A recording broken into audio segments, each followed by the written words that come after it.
Info for patient. Reduction surgery और breast uplift surgery का difference पता चल जाए। जनरली सने बलूगत के बाद कुछ बच्चियों का हार्मोनल इन्फ्लुएंस में जब ब्रेस्ट डेवलप होना शुरू होती है तो बहुत तेजी से डेवलप होती है, ब्रेस्ट ज्यादा ग्रो कर जाती है as compare to the normal body. Neck and back pains और neck stiffness, muscle spasm, they get bullied from their peers, undergarments available नहीं होते इतने ह्यूज साइज को कवर करने के लिए and they are unable to cover up. अस्सलाम वालेकुम, मेरा नाम डॉक्टर सनिया अहमद है, मैं consultant plastic and cosmetic surgeon हूँ और आज इन्फो फॉर पेशेंट्स के प्लेटफॉर्म से मैं आपको ब्रेस्ट रिडक्शन सर्जरी के बारे में आगाही देना चाहूंगी। कॉमनली हमसे खवातीन कांटेक्ट करती हैं इस प्लेटफॉर्म के थ्रू और वो हमसे पूछती हैं regarding information about breast reduction surgery. पहले तो मैं चाहूंगी कि आपको ब्रेस्ट रिडक्शन सर्जरी और ब्रेस्ट अपलिफ्ट सर्जरी का डिफरेंस पता चल जाए ताकि एक मेजर क्वेरी आपकी सॉर्ट आउट हो सके और आप अपने डॉक्टर से राब्ता करने से पहले इस चीज से आगाह हो कि आपने किस प्रोसीजर के लिए कॉन्टैक्ट करना है। जनरली सने बलूगत के बाद कुछ बच्चियों का हार्मोनल इन्फ्लुएंस में जब ब्रेस्ट डेवलप होना शुरू होती है तो बहुत तेजी से डेवलप होती है, इस कदर तेजी से कि नॉर्मल ग्रोथ और ब्रेस्ट की ग्रोथ में एक प्रोपोर्शन नहीं रहता। ब्रेस्ट ज्यादा ग्रो कर जाती है as compare to the normal body weight. तो ऐसे तमाम तर पेशेंट्स को कुछ मसाइल का सामना दरकार होता है जिनमें नेक एंड बैक पेन्स और नेक स्टिफनेस, मसल स्पैज्म और day to day routine activities उनकी डिस्टर्ब होती हैं। And apart from all this, ये तमाम तर पेशेंट्स जो कि they get bullied from their peers as well as उनको रूटीन एक्टिविटीज परफॉर्म करने से, एड ऑन बैग्स उठाने से सबसे दिक्कत महसूस होती है। तो ये तमाम तर खवातीन, और जो एक और बड़ा मेजर प्रॉब्लम जो बच्चियां डिस्कस करती हैं या बताती हैं कि उनको मार्केट में अंडरगारमेंट्स अवेलेबल नहीं होते इतने ह्यूज साइज को कवर करने के लिए and they are unable to cover up the weight, और इसके साथ साथ खून की कमी का भी शिकार रहती हैं। तो तमाम तर ये बच्चियां जो इस तरह के, या खवातीन बड़ी एज की, कुछ खवातीन को सब कुछ सने बलूगत के बाद ठीक रहा, शादी के बाद हमल के दौरान उनकी छाती का साइज तेजी से ग्रो करने लग पड़ता है क्योंकि हमल में ईस्ट्रोजन की मिकदार बॉडी में बहुत ज्यादा हो जाती है। तो इन हार्मोन्स के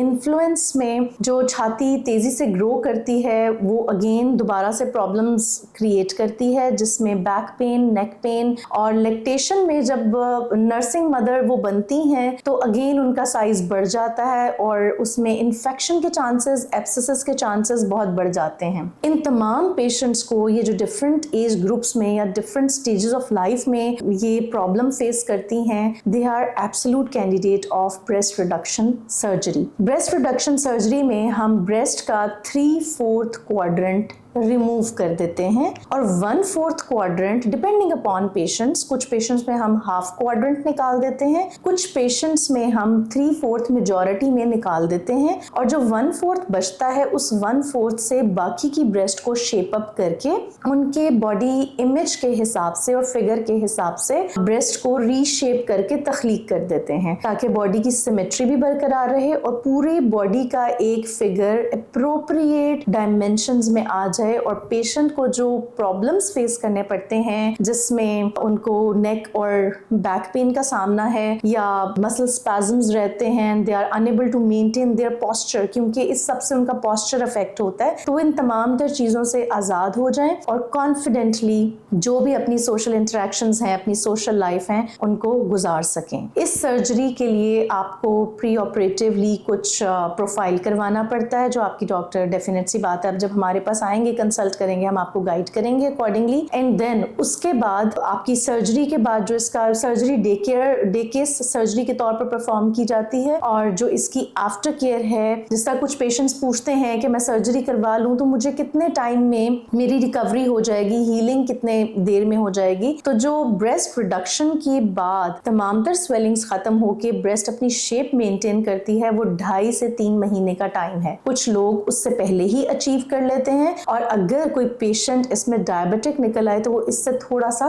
ज्यादा टाइम ले लेते हैं। क्या सर्जरी के बाद निशान या स्कार रह जाते हैं? देखें, कोई भी निशान परमानेंट होता है but eventually over a period of time जो कि 1 साल का दौरानिया है, उस 1 साल में स्कार्स फेड आउट हो जाते हैं। और अगर आप किसी प्लास्टिक सर्जन के पास आ रहे हैं या ब्रेस्ट रिकंस्ट्रक्टिव सर्जन के पास आ रहे हैं तो वो एस्थेटिकली इन स्कार्स को प्लेस करते हैं जो कि बहुत ज्यादा प्रोमिनेंट ना हो, ब्रेस्ट की शेप के साथ साथ upper part of the breast के अंदर बहुत बुरे स्कार्स ना दें। स्कार्स जनरली लोअर पोल पे प्लेस किए जाते हैं। आपने डिफरेंट लोगों से जब इंफॉर्मेशन ली होगी या आप इंटरनेट पे देखेंगे तो आपको डिफरेंट तरह के स्कार्स मिलेंगे जिनमें निपल एरियोला कॉम्प्लेक्स के अराउंड एक गोल निशान हमेशा मिलेगा। उसके बाद कुछ लॉलीपॉप इंसिजन्स लिखे होंगे जो कि गोल निशान के साथ एक नीचे वर्टिकल स्कार ऐड हो जाता है। अगेन अपराइट पोस्चर में ये जो लॉलीपॉप निशान है ये इतना विजिबल नहीं होता 1 साल के बाद, और कुछ जगहों पे आपको एंकर शेप स्कार्स मिलेंगे। वो एंकर शेप स्कार्स भी ब्रेस्ट की फोल्ड्स में आ जाते हैं और उसके बाद भी किसी किस्म की वो आपको बदनुमा अपीयरेंस नहीं देते, बशर्ते कि वो किसी प्लास्टिक सर्जन ने ही लगाए हों। डॉक्टर साहब, क्या ब्रेस्ट रिडक्शन के बाद माँ बनने पर फीडिंग करवाई जा सकती? जी बिल्कुल। एक आम तासुर है कि ब्रेस्ट रिडक्शन सर्जरी हो गई, ब्रेस्ट अपलिफ्ट सर्जरी हो गई तो फीडिंग का अमल नहीं होगा। ऐसा हरगिज नहीं है। जैसे मैंने पहले मेंशन किया कि 3/4 ब्रेस्ट हम निकाल देते हैं, 3/4 हिस्सा, लेकिन जो 1/4 हिस्सा जो निप्पल के साथ, निप्पल जिसके ऊपर सर्वाइव कर रहा है अपनी ब्लड वेसल्स के साथ, उसमें मिल्क डक्ट्स मौजूद होती हैं और वो अपना काम जारी रखती हैं। मिल्क प्रोडक्शन कम जरूर हो जाएगी लेकिन इतनी कम नहीं होगी कि वो फीडिंग को अफेक्ट करे। डॉक्टर साहब, क्या निप्पल की जगह बदल जाती है? जी बिल्कुल। ब्रेस्ट रिडक्शन सर्जरी में निप्पल की जगह बदल जाती है। अमूमी तौर पर जब रिडक्शन का कैंडिडेट आता है जिसको हम असेस करते हैं, ब्रेस्ट में निप्पल लोअर पोल पर आ जाती है, अपनी कुदरती जगह खो देती है। ब्रेस्ट रिडक्शन सर्जरी में अपलिफ्ट का प्रोसीजर साथ में किया जाता है ताकि निप्पल को उसकी प्रॉपर जगह के ऊपर, जो कि नेचर की डिफाइंड पोजीशन है, हम उसको कहीं और गलत जगह पर नहीं लेके जाते, जो नेचुरली डिफाइंड पॉइंट है वहां पे उसको अपलिफ्ट किया जाता है ताकि ब्रेस्ट का टिश्यू रिमूव करने के बाद निप्पल अपनी एक्चुअल एलोकेटेड पोजीशन पर आए। एक्स्ट्रा स्किन को भी रिमूव कर दिया जाता है और एक्स्ट्रा ब्रेस्ट टिश्यू को भी रिमूव कर दिया जाता है ताकि एक अच्छी डिसेंट शेप बनाई जा सके। क्या एहसास और या सेंसेशन तासर होते हैं? जी बिल्कुल। ब्रेस्ट रिडक्शन सर्जरी के बाद एहसास मुतासर होता है। जाहिरी सी बात है, अगर हम 3/4 ब्रेस्ट निकाल देंगे तो उसके साथ उसकी नर्व्स भी रिमूव हो जाएंगी, लेकिन जो रिमेनिंग 1/4 ब्रेस्ट है, कुदरती अमल का जो रीग्रोथ का जो प्रोसेस है नर्व्स का, नर्व रीजनरेशन का, जो कि 1 इंच पर मंथ के हिसाब से एक बेंचमार्क है कि जो हम अचीव करते हैं, तो over the period of 7-8 months या 7 to 9 मंथ्स ग्रेजुअली वो सेंसेशंस वापस आना शुरू हो जाती हैं। इनिशियली उनको बता दिया जाता है कि कुछ शुरू में तो फील नहीं होगा, फिर जब डेवलप होना शुरू होती हैं तो कुछ थोड़ी सी एबनॉर्मल सेंसेशंस आती हैं, then eventually it becomes normal और कोई प्रॉब्लम नहीं होती। क्या वक्त के साथ छाती दोबारा बढ़ सकती है?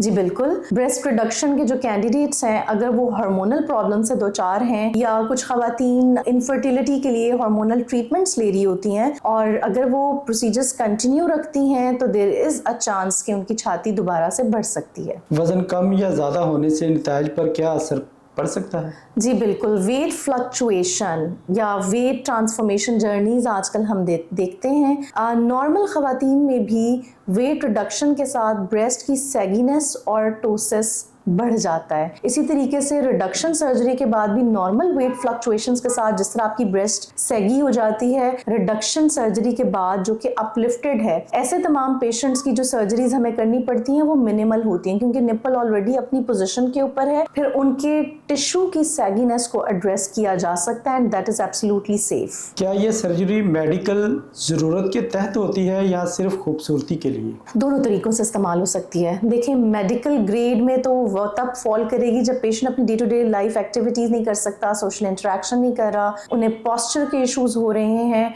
वेट की वजह से नेक और मसल स्पैज्म हो रहा है, तो definitely it comes under medical conditions, तब तो करनी ही करनी है। बहुत सारी खवातीन जिनकी ब्रेस्ट ओवर ग्रोथ की वजह से निप्पल अपनी नॉर्मल पोजीशन लूज करके बिल्कुल लोअर पोल पे आ गई है, एस्थेटिकली प्लेजेंट नहीं है, ब्रेस्ट की शेप डिस्टॉर्ट हो गई है, they have full right to opt this procedure और उसको रिडक्शन मेस्टोपेक्सी का नाम दिया जाता है। वो बिल्कुल एक बहुत अच्छे, खूबसूरत और बैलेंस्ड रिजल्ट्स देती है। इन मरीजों के लिए डॉक्टर साहब आपका पैगाम क्या है? वो तमाम तर खवातीन जो कि ब्रेस्ट की ओवर ग्रोथ की वजह से लोअर कॉन्फिडेंस का शिकार हैं या वो ये समझती हैं कि वो अब सोशली रिजेक्टेड हैं, and and most of the women, they come to us, the girls, they come to us with the low self confidence. They are so they feel so underprivileged. उनको किसी किस्म की परेशानी की ज़रूरत नहीं है. इन तमाम तर प्रोसीजर्स, ये जो ब्रेस्ट रिडक्शन या रिडक्शन मेस्टोपेक्सी, ये तमाम तर प्रोसीजर्स इंतहाई सेफ हैं और बशर्ते कि आपने प्लास्टिक सर्जन से करवाए हैं, ये प्रोसीजर्स सेफ हैं और इनके रिजल्ट्स बहुत अच्छे हैं. इनकी आफ्टर केयर आपको आपका प्लास्टिक सर्जन बता सकता है. इन्फो फॉर पेशेंट के प्लेटफॉर्म से मेरी आपसे रिक्वेस्ट है कि ये तमाम तरह एजुकेशनल वीडियोस देख के इन चीज़ों को सोच समझ लीजिए कि आपने अपने डॉक्टर का इंतखाब कैसे करना है. If you are suffering from any conditions तो you have to contact that patient directly. इस प्लेटफॉर्म के थ्रू आप हम तक आएँ और अपने प्रॉब्लम्स को डिस्कस करें, अपना मुआयना करवाएं, ताकि हम आपको इसका एक बेस्ट सोल्यूशन दे सकें जिसका बेस्ट आउटकम हो, जो आपकी क्वालिटी ऑफ लाइफ को इम्प्रूव कर सके.